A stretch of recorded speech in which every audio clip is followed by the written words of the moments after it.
گندے ماحول میں کسی بھلے کا پیدا ہونا ایک تعجب خیز بات ہے، لیکن گندے ماحول میں پیدا شدہ نیک انسان راسخ العقیدہ ہوتا ہے۔ فراق گرمی سے تو زرد پتا تو بن گیا لیکن پختہ پھل نہ بنا۔ تمہاری مثال تو یہ ہے کہ دھوئیں سے دیگ تو کالی پڑ گئی لیکن گوشت کچا رہا۔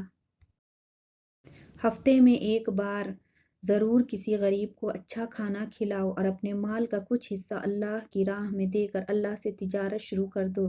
رزق اتنا بڑھ جائے گا کہ سنبھالا نہیں جائے گا۔ مجھے رشک آتا ہے اپنے مقدر پر، ہمیں وہ نبی صلی اللہ علیہ وسلم ملا جو نبیوں کا سردار ہے، سبحان اللہ۔ میں اس لیے روتا ہوں کہ اس کو رونا اچھا لگتا ہے، کڑوے آنسو بہا کر اس کے عاشقوں کے حلقوں میں کیوں نہ داخل ہوں۔ حدیث قدسی ہے کہ اللہ کو دو قطرے بہت محبوب ہے، ایک وہ جو اللہ کے خوف سے آنکھ سے بہہ نکلے اور ایک شہید کے خون کا پہلا قطرہ۔ دیکھو، شیطان نے کوئی شراب نہیں پی ہوئی تھی، پھر وہ کاہے سے مست تھا، صرف غرور، تکبر اور انکار سے مست تھا۔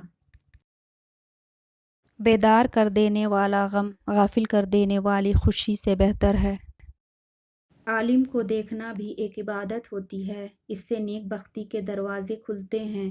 مکاروں سے اپنے آپ کو بچاؤ۔ جو شخص تنکے کی طرح نفس کے ہوا کے بس میں ہو، وہ ظالم اور مظلوم میں تمیز نہیں کر سکتا ہے۔ لوگ خودی اور انا میں مبتلا ہیں، روزی کی فکر میں لگے ہیں مگر روزی دینے والے سے غافل ہیں۔ حق تعالیٰ کی عطا کے لیے قابلیت ضروری نہیں، جب عطا ہے تو قابلیت خود بخود پیدا ہو جاتی ہے۔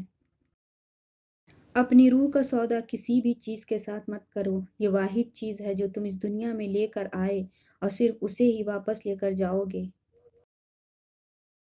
یاد رکھو، جب تک اپنی نجات کا یقین نہ ہو، کسی گنہگار کا مذاق نہ اڑاؤ۔ اگر تمہارے پاس بہت زیادہ ہے تو اپنی دولت میں سے دو، اور اگر کم ہے تو اپنے دل میں سے دو۔ زندگی میں جب بھی تم تنہائی محسوس کرو تو یاد رکھو خدا نے سب کو دور کر دیا تاکہ پیچھے صرف تم اور وہ رہ جائے۔ اے لوگ، بہت سے شیطان خصلت صوفیوں کی شکل میں موجود ہیں، اس لیے بیعت میں ہرگز جلدی نہ کرو۔ عشق کا قبلہ خدا ہے اور باطل کا قبلہ شیطان۔ اللہ تعالیٰ نے گو عبادت کو واجب قرار دیا ہے، مگر اصل عبادت اللہ تعالیٰ کی رضا ہے۔ اگر انسان کا سر نماز میں جھک گیا تو کیا حاصل؟ اصل بات تو دل کے پاک ہونے کے بعد اللہ کے سامنے دل کو جھکانے میں ہے۔ کنواں کھودنے والے کنویں میں جا گرتے ہیں، کوئی برا آدمی سزا پائے بغیر نہیں رہتا اور اچھائی جزا پائے بغیر نہیں ہوتی۔ حق پر یقین رکھو اور باقی جو ہوتا ہے ہونے دو۔ انسان کو خدا نے بہترین سانچے میں ڈھال کر پیدا کیا ہے، جنتی اور جہنمی وہ بعد میں بنتا ہے۔ جس نے حضور مصطفیٰ صلی اللہ علیہ وسلم سے تعلق پیدا کر لیا، اس نے اپنی نجات کا راستہ اختیار کر لیا۔ ٹوٹا ہوا دل خدا کی توجہ کھینچتی ہے، خوش نصیب ہے وہ روح جو خدا کے لیے روتی ہے۔ دشمنوں سے زیادہ ہمارے وہ دوست خطرناک ہیں جو منافقانہ انداز میں ہمارے جذبات سے کھیلتے ہیں۔ حقیقی سکون صرف اس وقت ملتا ہے جب آپ تنہائی میں خدا سے لو لگاتے ہیں۔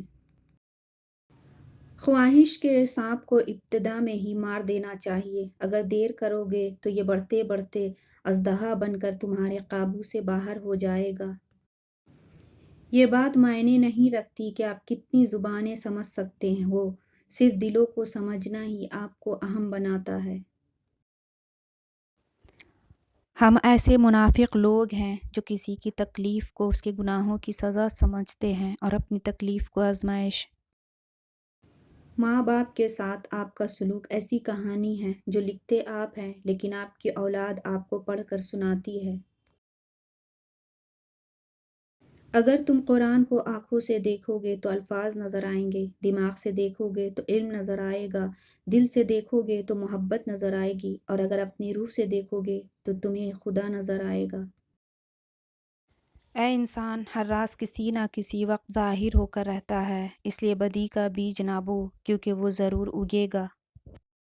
حسد انسان کو اس طرح کھا جاتا ہے جس طرح دیمک لکڑی کو کھا جاتی ہے۔ اگر تو چاہتا ہے کہ دن کی طرح روشن ہو جائے تو اپنی ہستی کو اپنے دوست کے سامنے جلا ڈال۔ اگر عورت بھی صاحب کردار ہے تو اس سے مشورہ کر لو، وہ ہمیں اچھا مشورہ دے گی۔ اس دنیا کا ہر جسم اور ہر چیز ایک پیالہ ہے جس کا ظاہر کھلا ہے اور باطن میں نعمت ہے، اس کا نتیجہ صرف استعمال کرنے والا سمجھے گا۔ جہاں پانی گرتا ہے وہاں سبزہ اگتا ہے، جہاں آنسو گرتے ہیں وہاں رحمت اترتی ہے۔ شک اور خوف دل کو دو حصوں میں تقسیم کر دیتے ہیں۔ اپنے آپ کو چھوٹا نہ سمجھو، تم بے خودی کے عالم میں خود ایک کائنات ہو۔ عقل مند وہ ہے جو دوستوں کی مصیبت اور موت سے عبرت حاصل کر لے۔